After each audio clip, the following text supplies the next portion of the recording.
Hey everybody, Jamie Starr here for the Jamie Starr Music channel and New World News Network.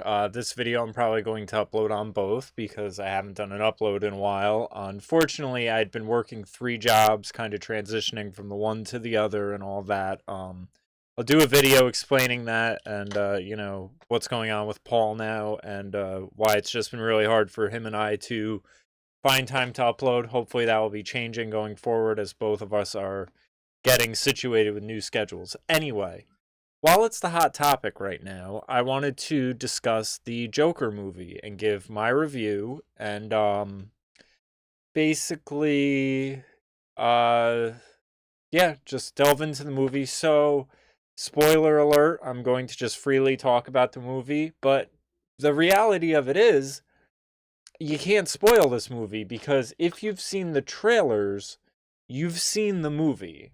Now,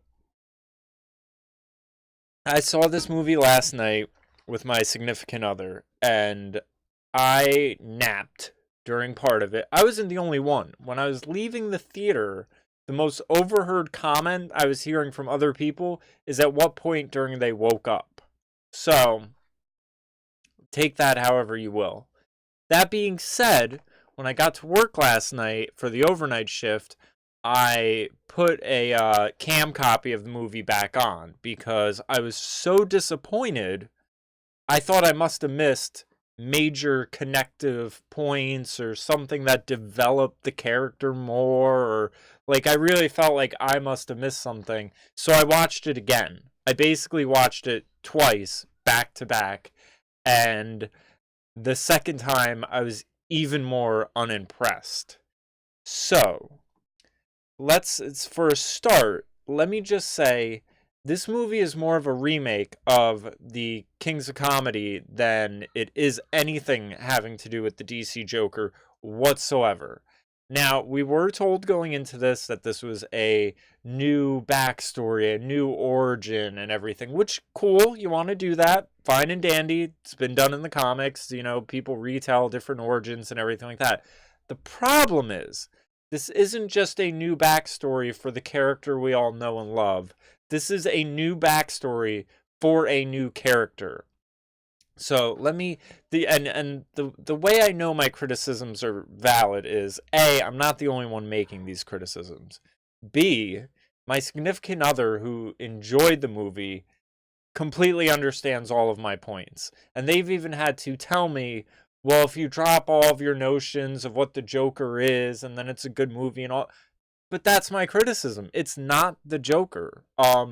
Throughout the movie, he goes by the name Carnival at first until the end. Had this movie been called Carnival, the Killer Clown of Comedy or whatever, could have been a good movie. Like, the Joker-related points of the movie feels so tacked on. Like, at the end, there's the scene of the Wayne parents dying, and I feel like it's just added in there just so they can say, see, it is the Joker, it did DC Comics, whatever. I honestly feel like what happened here is Todd Phillips wanted to remake the Kings of Comedy. He knew the setting he wanted. He knew the main storyline he wanted. He knew the messaging he wanted because there's propaganda all throughout this. So he had all of that predetermined. Probably went to the studio and said, "Hey, can I do this gritty Kings of Comedy remake?" And they said, "There's no market for that." And they said, what if we make the main character the Joker? And they said, well, superhero movies are making billions, so green light, here you go.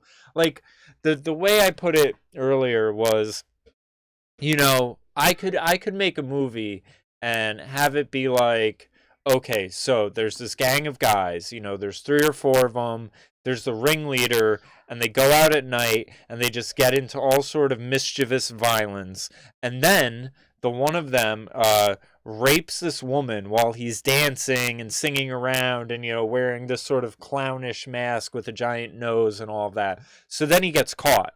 Then he's put in a mental institution where they try to rehabilitate him and sort of rid him the part of his mind that, makes him sociopath. So when violence comes near him, he has a, viscerally sickening response.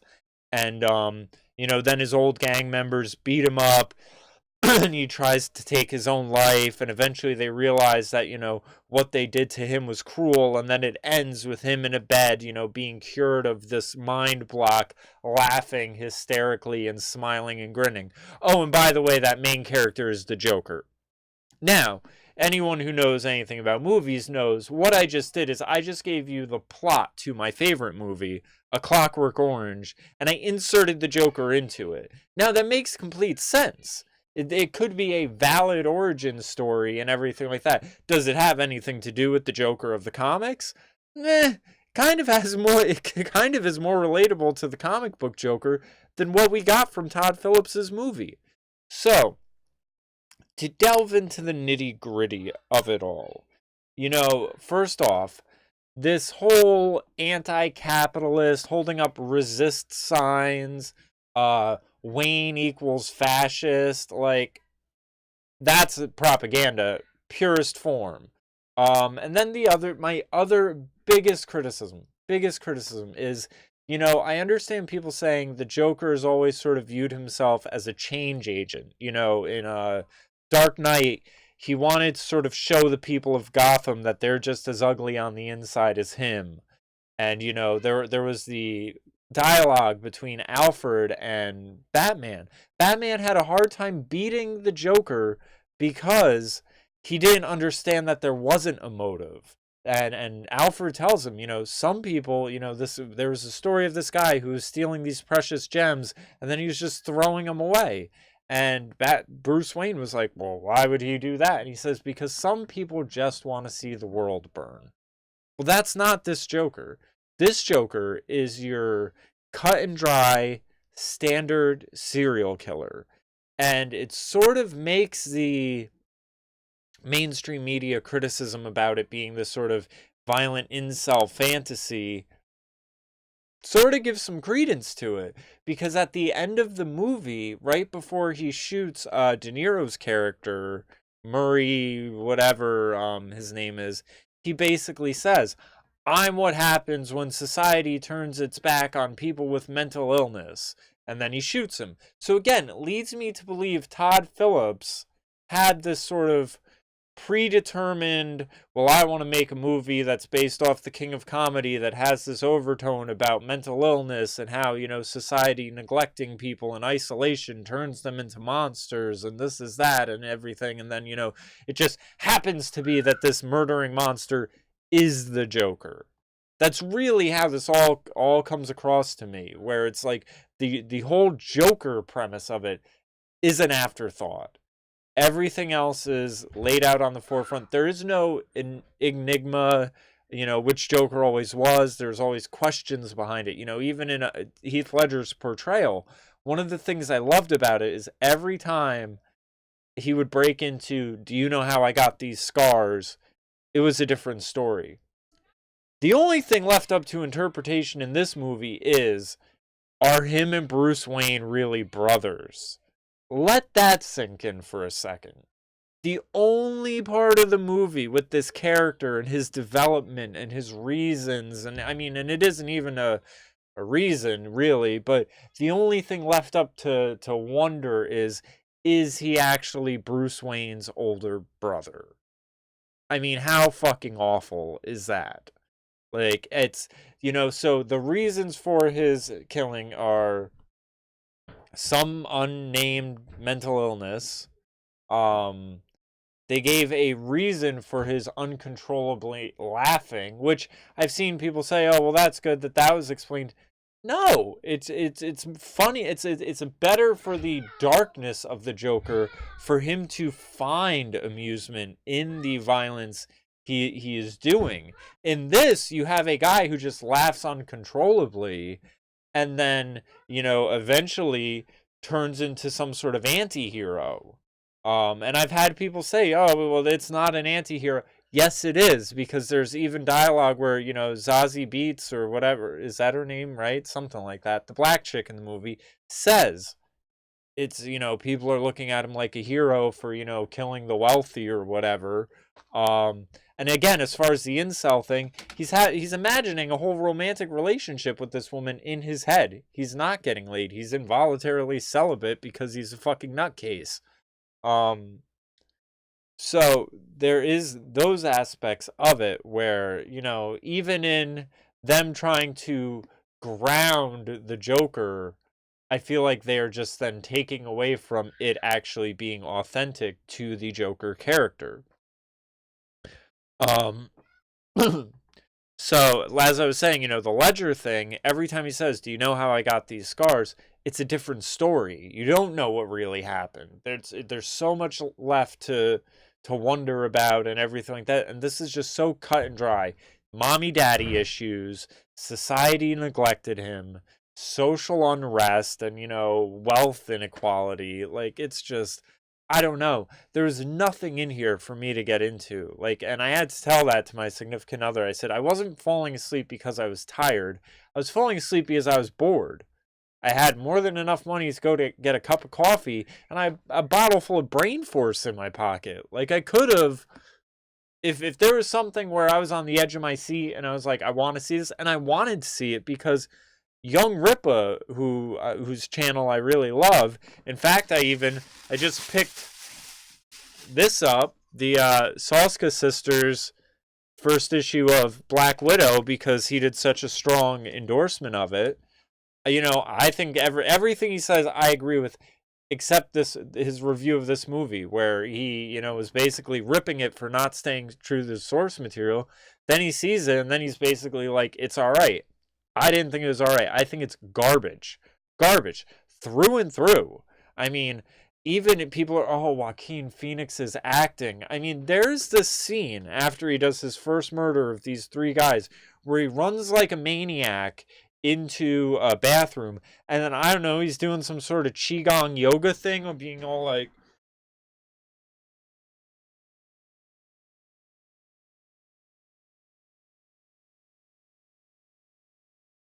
I mean, it seems so forced. And it's like, and again, my significant other is like, yeah, but isn't the dancing around, you know, kind of a Joker-like thing? Yeah, in that scene right there, when he's on the stairs and he has his plan and he's going to go to Merv's show or whatever, and he's dancing on the stairs on his way to there, that felt very Joker-esque. That reminded me of Jack Nicholson's portrayal of the Joker. All of this slow dancing and, you know, just kind of grooving around. Like, I felt like they were killing time. That's why I say, there's no spoilers, because if you've seen the trailer, you've seen the movie. There's nothing else to it except filler. Pure filler, through and through. All of this dancing around and all this nonsense of just, you know, slow scenes, and, you know, it's garbage. Let's see, what else? What else was there? I mean, and I guess that's my main criticism is, what else is there? I mean, like I said, you know the story has a therapist. They shut down this therapist thing, so now he's off his meds. He got beat up, so one of his clown buddies gives him a gun, ends up killing some people. Then, you know, it starts this social uprising because it was three Wall Street people and, you know, everything like that. He's made fun of, failed stand-up comedian, which, again, I see other people launching this defense. Oh, well, that's, you know, the Killing Joke and everything like that. No, you can't. You could. There. Let me. All right. Let me put it like this. There's a handful of defenses that you can't fucking try to sell me. The Killing Joke one, that's a storyline with Batman in it. I mean, and it's also the storyline of Kings of Comedy. So you can't try to loosely just pull and be like, well, you know, it's Killing Joke. Like, I mean, that's like just basically being like, oh, well, you know, this character has brown hair, and because that character in this movie has brown hair, it's sourced from that. No, it's not that simple. And if that's the way you think, you're a simpleton. Like, I really think that this movie, like I said, they wanted to remake Kings of Comedy. They wouldn't greenlight it, so they threw in a comic book character, and that was enough to give it the green light because they know all that other stuff. Now, here's one of the other things I think. I now am at the point where I think this movie is so bad that I think all of this hype about violence in theaters and everything like that, and it's a dangerous movie and all that, I think that was the marketing plan. I really do. I really think that was the marketing plan because it's such a piece of Antifa porn for far lefties that I can't understand them bashing it like this, but I know it's selling the movie. And in fact, it's selling the movie to people that, object to all of those stances and those overtones and everything like that, and would never in their lives endorse a piece of anti-capitalist propaganda, which is what it primarily is. Anti-capitalist propaganda starring DC Comics the Joker in the loosest way possible. But they're defending it because their main jobs on YouTube are debunking fake news and defending from the far left radicals and all that. So when the far left radicals launch into this tirade about this being, incel porn, basically, they're completely bypassing the fact that no, it's actually Antifa porn. It's not for incels, it's for Antifa, and it's actually a combo of both. But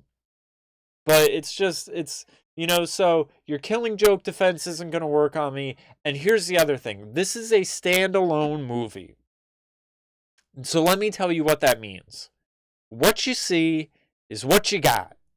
So don't try to give me these defenses about what could be and what can be and what will be, because it's not. All that's there is all there is. So anyone trying to say, oh, well, this is the start of the arc, it can be developed more, it's supposed to grow into... No. This needs to be judged solely for what it is. Now, I can say something positive. I think DC going this route, as opposed to, say, the Justice League imitations of the Marvel Cinematic Universe, I think will do them well. I think if they stick with a gritty, more grounded, especially as Marvel's going to go more cosmic, keep it rated R and everything like that, I think it could do them well. That being said, I'd like to see comic book movies based off comic book characters. I don't want to see this amalgamation of, oh, well, we took a tidbit of Taxi Driver, and we took a bit of Kings of Comedy, and we put it this of that, and then we inserted a comic book character to give you something that's completely unrecognizable. I mean, it really is. The nods to the source material are so minor that they are afterthoughts. So, an article I just found when I was searching for this image to put up for the video, I'm going to bring up. And I'm not going to go through the whole thing. You guys can read it for yourself. But I'm just going to give you the gist of the overall point, because it, again, kind of is confirmation bias to me on the issues I have with the film. And again, let me restate this. My main issue, if I had to, isolate it and distill it for you, is taking a enigmatic villain that, his motives are unclear, they're uncertain, you don't even know if there is an actual motive. He might just be doing this villainous stuff for the sake of, and then giving it such a bland, cut and dry, no questions to be asked motive, to the point where if Batman ever went up against this villain, it wouldn't be his most iconic, it would be his easiest. I mean, this guy makes the Riddler seem like super ultra mastermind. And the Riddler obviously is a character that's supposed to be of high intelligence, but you always get the feeling that the Joker is somewhere on that level too. There's a creative spark to him. There is and everything like that. This Joker, there's not. This Joker is a reactionary schmo. Like, there's nothing special about this character whatsoever. It's a sad clown. That's all it really is. It's a sad clown with a mental illness. There's no sort of villainous behavior or, no psyche to understand. It's cut and dry. Mommy daddy issues, feels isolated from society, so he starts killing. Simple. It's any other serial killer. Run of the mill, nothing special. Anything that was special is completely sucked out and unrepresented. Now, maybe they're saying that's for the sake of grounding it or realism or something, but it's not Joker. Like I said, if they made this movie, take out the Waynes, take out Gotham, call it Carnival, the name he was going by through the majority of the movie, call it Carnival, the Killer Clown, or whatever, you'd have an alright movie. I wouldn't be able to make the criticisms I'm making. I would say I don't like all that weirdo dancing shit, but that's about it. There wouldn't be much really to say. So, this article on IndieWire is really great, and it basically says the reasons why Fight Club is still looked at with such reverence is the reason why Joker will be forgotten. And it basically goes through the similarities between the fracturing of the psyche, the dissociation, and everything like that. But then goes through, let's see, let me just try to find some good little bits. It says both films tell broadly allegory stories about middle-aged white guys who grow so isolated from the world they dissociate altogether. Both films entertain violence as a possible road towards personal agency. Where Fight Club confronts the toxicities of its time, Joker simply wallows in them. So they go through the similarities. And then it says, in both characters, neither of them feel as if anyone views them as special as they're led to believe they are. So let's see.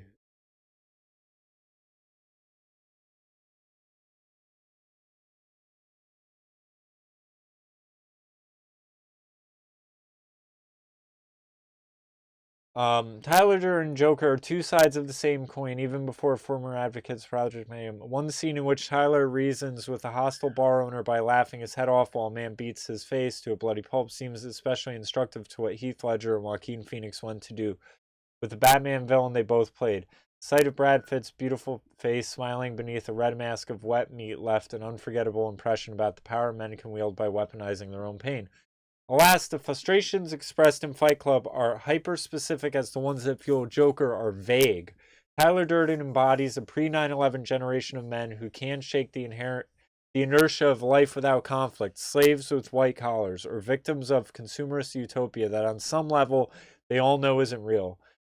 Fincher, the most fastidious Hollywood director of the modern era, does whatever he can to exploit the sterile crevices of that feeling.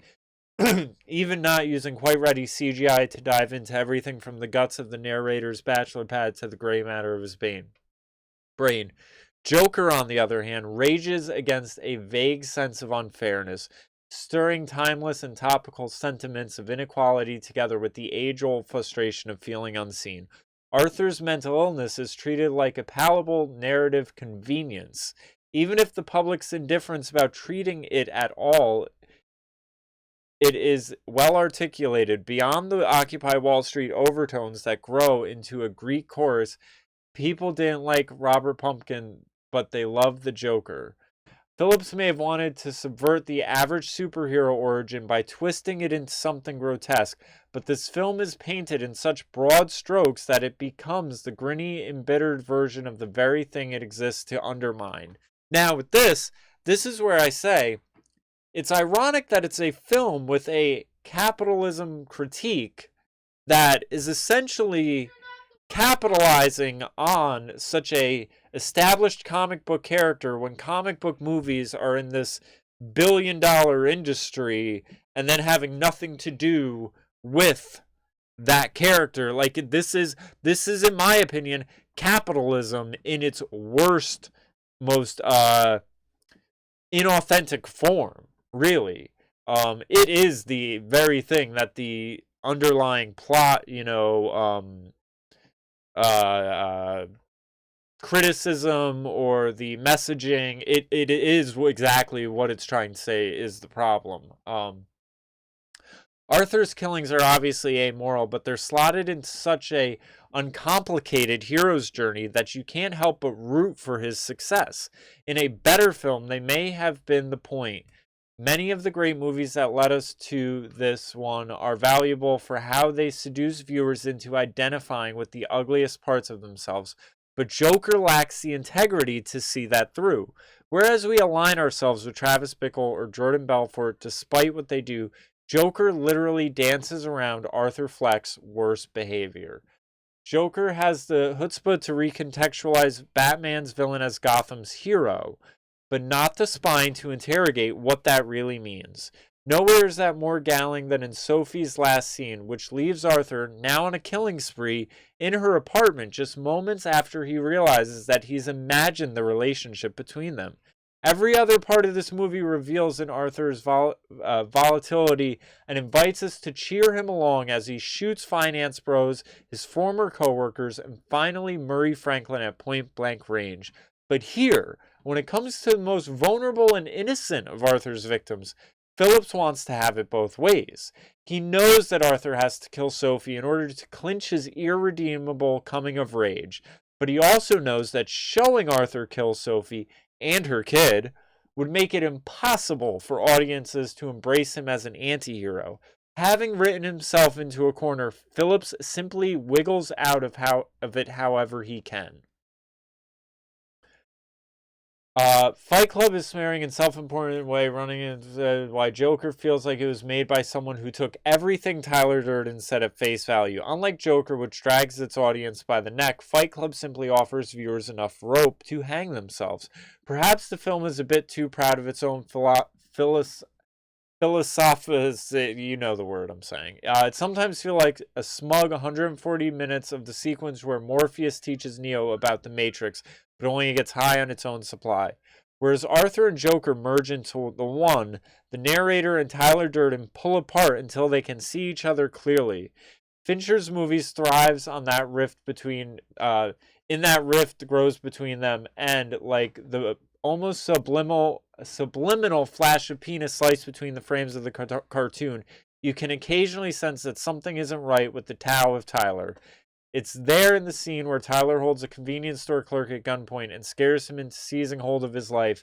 Maybe Raymond's next meal will taste better than any breakfast he's ever had, but trauma is often unreliable teacher. If there's a scene where the narrator talks back to his soulless middle manager of a boss and threatens to come back and massacre everyone in the office, it's definitely there when a man named Robert Paulson gets shot in the head for his role in Project Mayhem. Let's see. Joker, on the other hand, limits itself to circling around the same rage that Fight Club uses as its starting point.